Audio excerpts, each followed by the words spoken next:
Hello, everyone, and welcome back to our virtual Dirshu Mishnah Berurah share. It's good to be back in a new year. Hopefully, it will be Tachel Shana V'Kil Leiseha. Last year and its klalos should be over. The Tachel Shana Ubercha Leiseha. We should start a new year together with new brachas. Everybody should have simchas. Everybody should have mazel and glick and nachas and parnasa and gezunt and everything good. So we pick up in Mishnah Berurah Chelik Hey on Kuf Lamed Beis Amud Beis. We're continuing to learn Hilchos Yom Tov, and we are in Siman Taf Kuf Yud Daled at Sif Beis. I hope that we're going to get to do Daf Kuf Lamed Beis Amud Beis and Daf Kuf Lamed Gimel Amud Aleph, so that we could pick up a day. Let's see how it goes. This is complex material. Now let's see how it goes. If you remember, we're talking about the Isser of Mechabe, the Isser of extinguishing a fire on Yom Tov. So let's see. The Mechaber says here in Sif Beis, Lahatois Haner. If you want to tilt a lamp, an oil lamp, you want to tilt an oil lamp, Kedei laharchik hashemen min hapsila, in a manner so that by tilting it, the oil will flow back, and the oil is flowing away from the wick. Says the Mishnah Berurah, nice cut in Yud Gimel, Kedei laharchik, so that you're distancing the oil from the wick. Says the Chavetz Chaim, why are you doing this? What he wants to say is, v'yichbe maher, by tilting the lamp so that the oil flows away from the wick, that's going to cause the flame to go out faster. So, says the Mechaber, lahatois haner, to tilt the lamp in such a fashion, kedei laharchik hashemen min hapsila, in order to distance the oil, the fuel, from the wick, chashiv kibui, that's considered the malacha of mechabe, the aser, and it is forbidden. Now, let's take a look at what the Mishnah Berurah says in Ice Cut and Yudalid, why this is considered mechabe and why it's aser. Says the Mishnah Berurah, chashiv kibui. First, the Mishnah Berurah says, ve'ein tzarich loymar, there's no need to say, sha'aser lehistapek min hashemen shebener, that if you have an oil lamp that's burning, you're not allowed to dip in a spoon and remove oil from the lamp. Now, it doesn't even necessarily mean that you want to remove all the oil from the lamp. No, even just to remove a spoonful of oil from the lamp, that is certainly mechabe. Ve'ein tzarich loymar she'aser lehistapek min hashemen shebener b'shah shehu dolik. There's no need for the mechaber to tell you that it is forbidden to remove oil, even a small amount of oil, from the oil lamp while it's burning.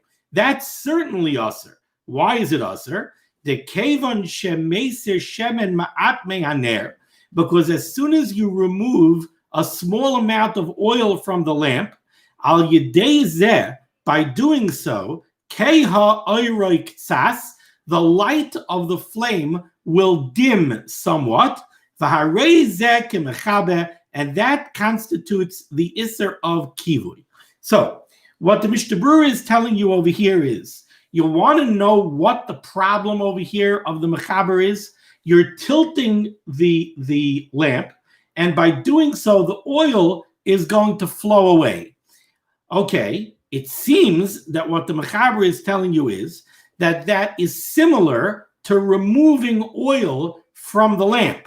And he says that the problem with that is that when you do that, right away the flame dims a little bit, right? Because you're distancing the fuel supply from the wick. Now it's not as easy for the wick to draw the fuel up to the flame, so the flame will dim somewhat. And that constitutes the malacha of kibui. That's what the Chavetz Chaim seems to say over here. Now, let's back away a little bit from the strict words of the Mechaber. I think I mentioned this previously at the beginning of the Siman. We have a very basic machlokes rishonim between Tosfos and the Rosh. We have a Gemara that tells us that you're not allowed to remove oil from an oil lamp when an oil lamp is burning. This case of the Mishnah Berurah, when the Mishnah Berurah says, "Ve'ein tzarich loymar she'aser lehistapek min hashemen shebener b'shah shehu dolik," this is based on a Gemara. There's a Gemara that says that this is aser. Now, the problem is, why is it aser? So the tendency of most people is to look at it and say, Well, by removing fuel from the fire, you're going to cause the fire to go out sooner. And thus, that constitutes the malacha of kivui. That's extinguishing. You're making the fire go out sooner than it otherwise would. Problem is, Tosfos does not agree with that. Tosfos says, if you're simply causing that the fire should go out earlier, that's gram kibui. That's causing extinguishing to happen in the future. But that's not called kivui. And gram kibui, says Tosfos, is mutar on Yom Tov. So there would be no reason for this to be asur. Therefore, Tosfos says the problem with removing oil from a lamp is what the Chavetz Chaim says over here. The problem is, he says, that the fact is, when you remove oil from the lamp, right away the flame goes down a little bit. And that is kibui. You're lessening the flame. That's Tosfos. The Rosh disagrees. The Rosh says, no, taking oil from a fire is the malacha of kivui. Not because you're going to dim the fire, because you're making it go out sooner. That's not gram kivui. That's kivui itself. What's gram kivui that's mutar on Yom Tov? Says the Rosh, gram kivui is, let's say you have a fire and you want to stop the fire from spreading to your house. So you take earthenware barrels of water and you create a line blocking the fire. And when the fire hits the earthenware barrels, they'll bust. The water will come out and it will put the fire out. That's gram kibui, that's mutar on Yom Tov. You didn't do anything to the fire at all. You didn't do anything to the fire. You didn't do anything to the fire's fuel. You had nothing to do with the fire. You simply put jugs of water in the way. Now, when the jugs bust, it'll put the fire out. So you're indirectly causing kivui. That's gram kivui, that's mutar on Yom Tov. But you want to take fuel out of the lamp?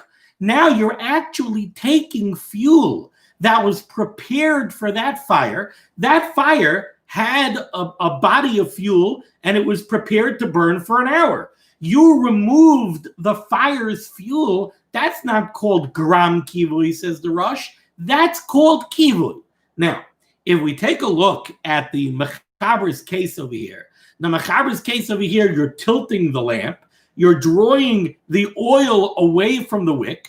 The Chavetz Chaim and Ois Katan Yud Gimel said, you're doing this in order to cause the fire to go out sooner. So we could look at this both through the eyes of Tosfos and both through the eyes of the Rosh. According to Tosfos, by tilting the lamp and having the oil flow away, you're putting the flame down a little bit. That's the malacha of kibui, according to Tosfos. And that's what the Chavetz Chaim says over here. The Chavetz Chaim says, if you remove oil from the lamp, or you tilt the lamp, so you're not even removing the oil. That's why the Mishnah Berurah writes this. He says the Mechaber tells you it's usher to tilt the lamp, because by doing that, the oil is going to flow away and the flame is going to go down a little bit. Says the Chavetz Chaim, to remove the oil totally, that I don't need to tell you is usher. You're actually removing the fuel from the lamp.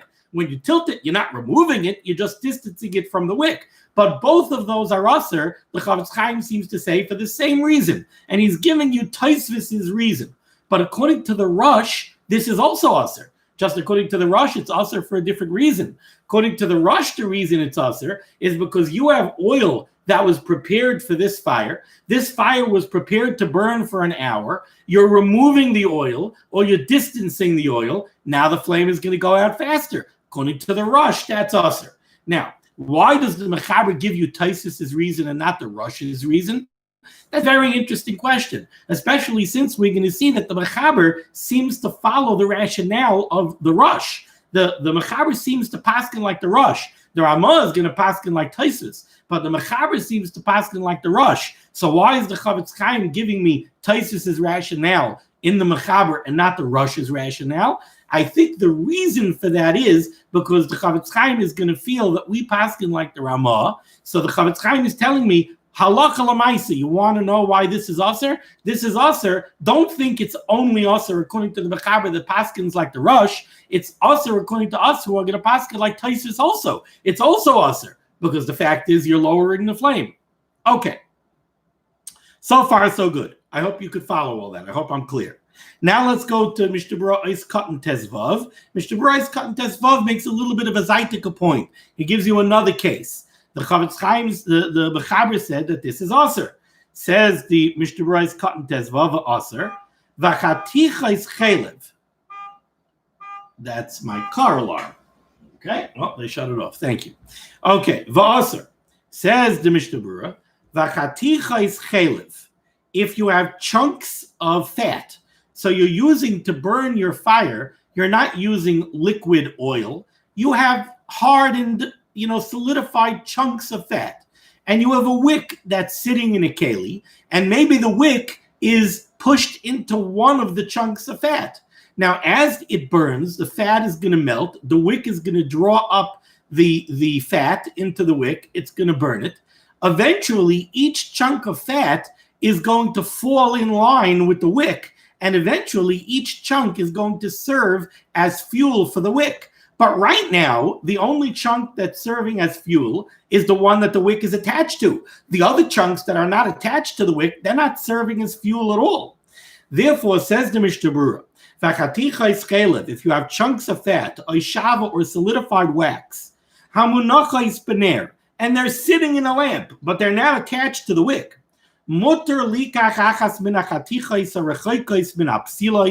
You're allowed to remove one of the chunks that are far away from the wick and are not attached to the wick. Because this wick is not drawing fuel from that chunk at all. Now, this makes sense, again, both according to Tosfos and according to the Rush. According to the Rush, who says that if you have fuel that's prepared for a fire, and the fire could burn for an hour, and you deprive the wick of some of that fuel, so now the wick is only going to burn for a half an hour. According to the Rush, that's kibui. But over here, the chunk of wax that happens to be sitting in the lamp, but it's far away from the wick, and it's not attached to the wick in any way, and the wick is not drawing sustenance, it's not drawing fuel from that chunk at all, that's not considered something that's fuel for this fire. It's true that eventually it will become fuel for the fire, but it's not fuel for the fire now. So according to the Rush, no problem taking it out. That's not kivui. According to Tosfos, also it's not kivui. By removing that chunk of wax, you're not going to make the flame dim at all. This chunk of wax has nothing to do with this flame. So removing it isn't going to make it dim. Thus, that is completely mutter. Okay, now let's go weiter in the Mechaber. So we've tackled halacha number 1 over here in Siv Beis. Now let's go weiter. The Chain says the Mechaber is similarly, Aser likach psila miner hadolok.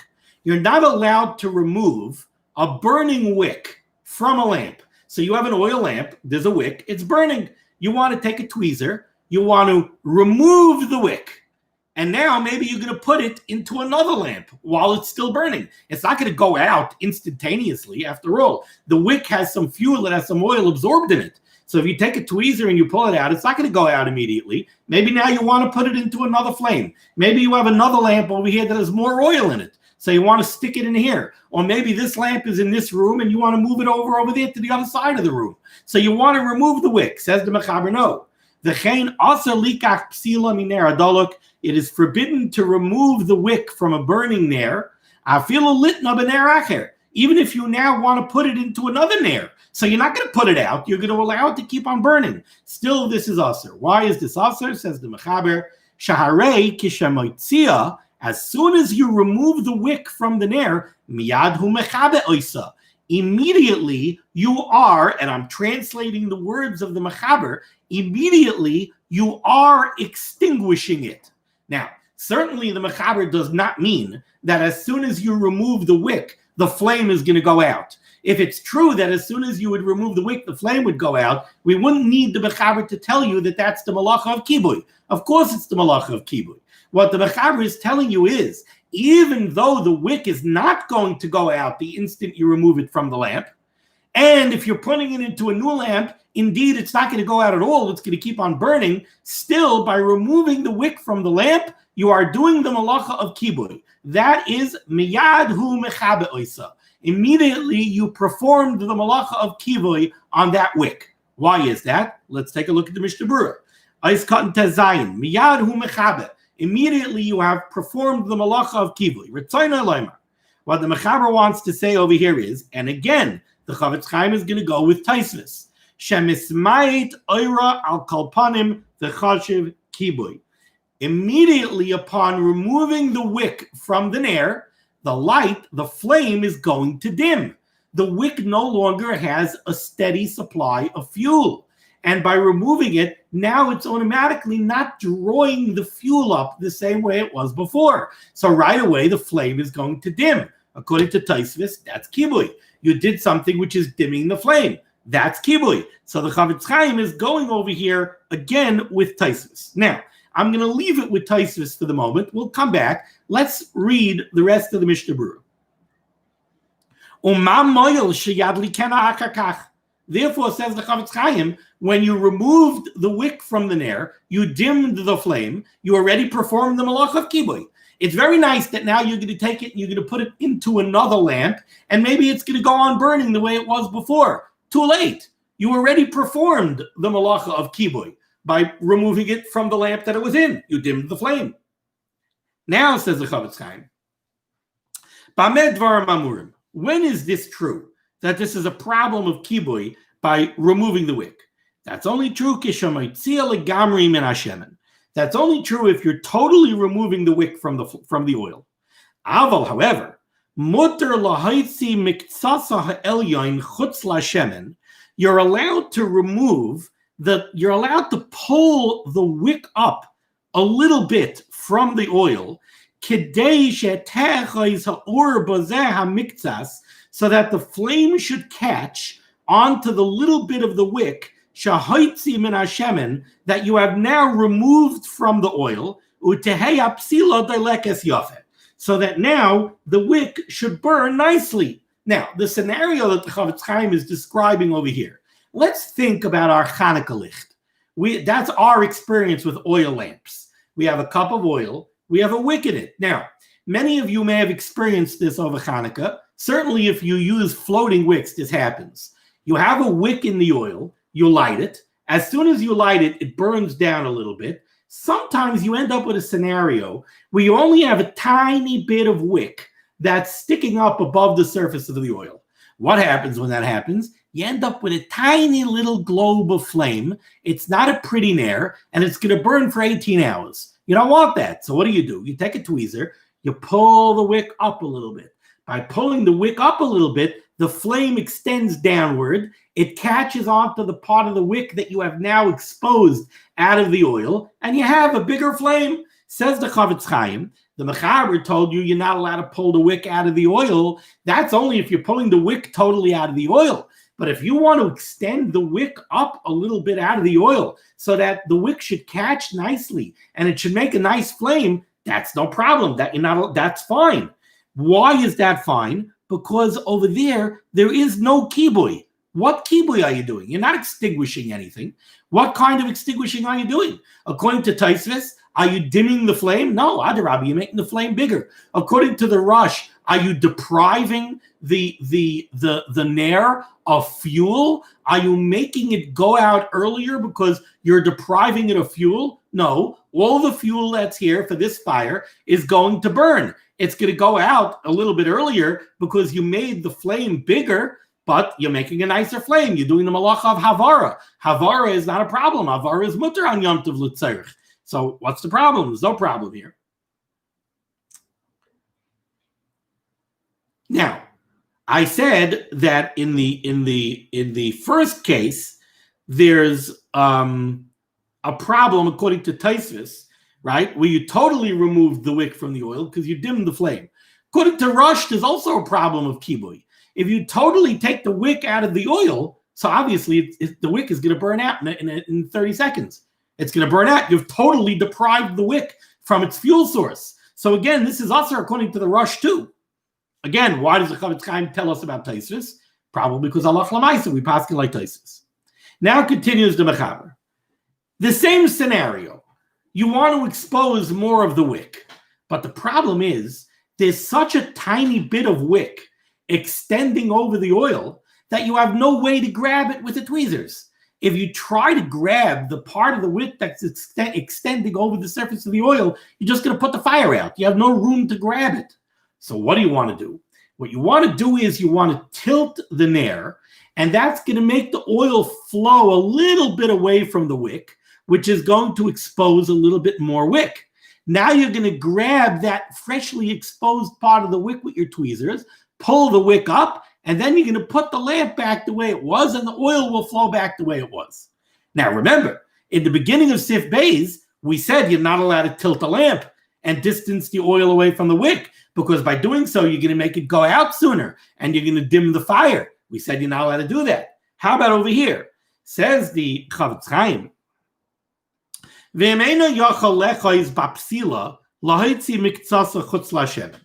no room to grab the wick to pull it up. The exposed part of the wick is so tiny that the surface of the oil is right next to where the wick is burning. You have no room to grab it from. You're allowed to lift up the nair a little bit and tilt it, so that the oil should flow away a little bit and expose more of the wick.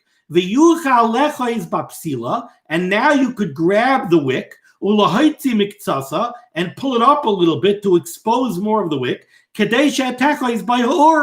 that the flame should now catch on to that freshly exposed part of the wick. And then you're allowed to go ahead and put the nair back the way it was before, and that's mutter. Oh, now the problem is we have to explain, why is this mutter? Why isn't this the same problem as the beginning of Sif Beis? As soon as you tilt the nair, you're distancing the shemen from the nair, and according to Taisus, l'chayre, it'll dim a little bit, and that should be kibui. According to the Rush, if you would leave the nair in this tilted manner, you tilted it, you had the oil flow away, l'chayre, it'll burn out sooner. So l'chayre, I would think it should be a problem, both according to Taisus and both according to the Rush. Yet the Mishnah Berurah says that this is okay. So in the Sharatzi, a nice cut in Yud Ches, he brings this down from a Taz. The Taz is the one that's matir this. And what he seems to say is that you're not removing the wick totally from the fire. So again, let's go in order. In the beginning, we said, the Mechaber said, if you remove the wick totally from the lamp, that's a problem. According to Taisus, the flame is going to go down. According to the Rush, you totally deprived the flame of its fuel source. That's kibui. Then we said, in order to, if you just want to pull the wick up a little bit, that's okay. There's no kibui at all. Now you're tilting the wick. You're distancing the oil away from the wick. L'chayra, that should be the same problem as the first halacha of Sif Beis. L'chayra, you would think that according to Taisus, it should be kibui because it dims a little bit. According to the Rosh, it should be kibui because by distancing the oil, if you would leave it this way, it'll go out sooner. Says the Sharatzion over here, the reason it's not a problem is because you're not totally removing the wick from the oil like you did in the first case of Sif Beis. So according to the Rush, are you totally depriving the wick of its fuel source? No. In the first of halacha of Sif Beis, you tilted it and you're going to leave it that way. But in this case, you're not tilting it and leaving it that way. You're tilting it for 2 seconds, and then you're going to let it go back. Is that called depriving the wick of its fuel source? Not really. According to Tosfos, what do you want to say? You want to say that the flame is going to dim a drop when you tilt it? It might be true that the flame will dim a drop when you tilt it, but why are you doing this? You're doing this in order to make the flame bigger. That's why you're doing it. You're doing it so that you should tilt it and you should be able to extend the wick upwards and you should make the fire bigger. What malacha is that? That's the malacha of havara. You're telling me that I'm doing kibui at the same time that I'm doing havara? Havara and kibui are stira. You can't tell me that the action that I'm doing in order to make a bigger fire is a malacha of kibui. Doesn't make any sense. It's a stira. That's based on what we're going to see later in the Mishnah Berurah and the Biur Halacha. I think that's the thrust of the beginning of Sharatzianois Katan Yud Ches. But then later in Eis Katan Yud Ches, the Chavetz Chaim says even more. The Chavetz Chaim says he doesn't hear the problem with this scenario to begin with. He says that in this scenario, as soon as you tilt the nair so that the oil will flow a little bit away from the wick, the flame is going to right away catch onto the freshly exposed part of the wick. So he doesn't believe that there's kibui here at all. As soon as you tilt it, the flame is going to travel downward. It's going to start burning the freshly exposed part of the wick. You're going to pull the wick up and then level out the oil. Chavetz Chaim says he doesn't see a problem of kibui here at all. And it's 100% mutter. Okay. Told you, this is a complicated siman, my friends. Okay. So that finishes off the words of the Mechaber here in Sif Beis for the time being. Now let's go to the Ramah. Haga. Ramah is a very interesting case. Umuter lahaisif psilais liner doilik. Let's say you have an oil lamp that's burning, and it has one wick. It has one flame that's burning. And you look at it, you say, oh my gosh, this is going to be burning in the sukkah for the next 6 hours. And I want to sleep in the sukkah. What can I do in order to make this go out sooner? So you come up with a cute chap. I'll take another 5 wicks. I'll stick in another 5 wicks. I'll light another 5 wicks. It'll burn up the oil sooner. Instead of going out in 6 hours, it'll go out in an hour. Says the Ramah, you're allowed to add wick to a lamp that's burning, add wicks, kedei sheyaver harbe, so that it should burn more and burn faster, and it'll go out sooner. So the Ramah is telling you you're allowed to do this lehedia in order to make it go out sooner. Now, what's funny about this case is, according to the Rush, this could be problematic. Why? Because let's take a look at what you're doing. You have, let's say, a pint of oil. I'm just making up numbers. You have a pint of oil. That pint of oil has been dedicated to one flame. There's one wick and there's one flame. That flame should be able to burn for 6 hours. Now you're adding another 5 wicks and you're creating another 5 flames. Well, by doing that, you're depriving the original flame of its fuel. You're diverting some of the fuel from the original flame to 5 new flames. Well, according to the Rush, that's kibui on the first flame. You're doing kibui on the first flame. Yes, you're doing havar on the new 5 flames, but on the original flame, you're doing kibui. You're making it go out faster. And according to the Rush, again, that's not gram kibui. That's mutter. That's direct kibui. Because what are you doing? You're taking its fuel source. You're diverting its fuel source by letting it go to 5 other flames. So according to the Rush, l'chara, this would be problematic. According to Taisvis, what are you doing? You're not dimming the fire. You're not dimming the original fire by adding more fires. So what's the problem? Hence, we seem to see from this Ramah that the Ramah paskins like Taisvis. That's why the Ramah says that this is mutter. And not only does the Ramah say it's mutter, the Ramah says it's mutter, and it's mutter even if you're doing it with the express intent of making the original flame go out earlier.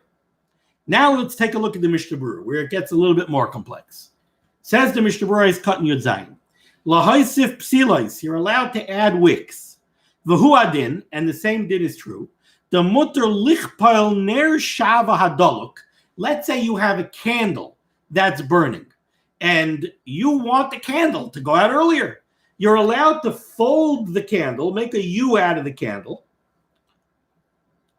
Ulahadlik gam roish hatachtain. You want to light the other end of the candle. So if the candle is sitting in a candlestick, you can only light the top. But if you remove it from the candlestick and you bend it, and now you find some keli to put it in, you could light both ends. If you light both ends, it'll burn out faster. Says the Mishnah Berurah. You're allowed to do that to make it burn out faster, according to this Ramah. Says the Mishnah Berurah, nice cutting your ches. Ayin bebir halacha. However, take a look in the bir halacha. If you're doing this with the express intent that the fire should go out sooner, lav lekule almahu, then not everybody would agree that this is mutter.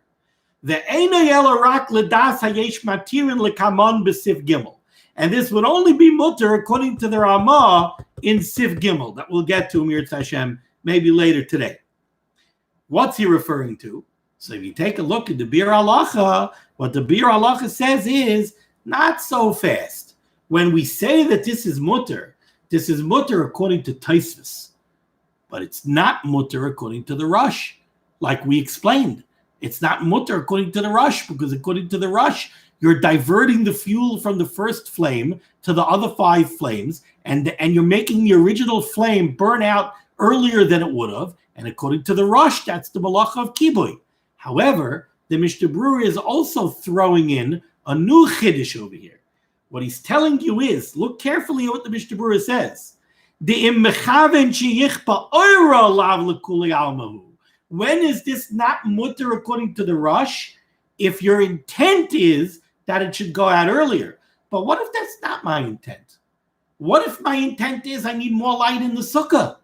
If my intent is that I need more light in the sukkah, then the Mishnah Berurah seems to be saying, and the Bir Halacha as well, that this would be 100% mutter even according to the Rush. You're diverting fire from fuel from the original flame, and you're making the original flame go out earlier. Yeah, but why am I doing it? I'm doing it because I need more light. I'm doing it because I need Havara. Again, and I'm basing this on an Aruch HaShulchan. I believe that what the Chavetz Chaim is telling me over here is that even according to the Rush, if I'm adding more wicks because I need Havara, I need more fire, I need more light, so then you can't tell me that I'm doing the malacha of kibui. You're telling me that I'm doing the malacha of kibui on the first flame when everything that I'm doing so that I should have more light? But if I'm doing it because I want to make the original flame go out earlier, then I'm doing kibui. I believe that that's what the Chavetz Chaim is saying here between the Mishnah Berurah and the Bir Halacha. But now let's read Ois Katan Yud Ches inside in its entirety. And I'm just letting you know now, you know what? I'm going to stop the share right now because it looks to me like my battery is about to burn out. So I'm going to stop the share right now and pick up in another recording on another share. I'm going to call this one part 1 and then part 2. Thank you.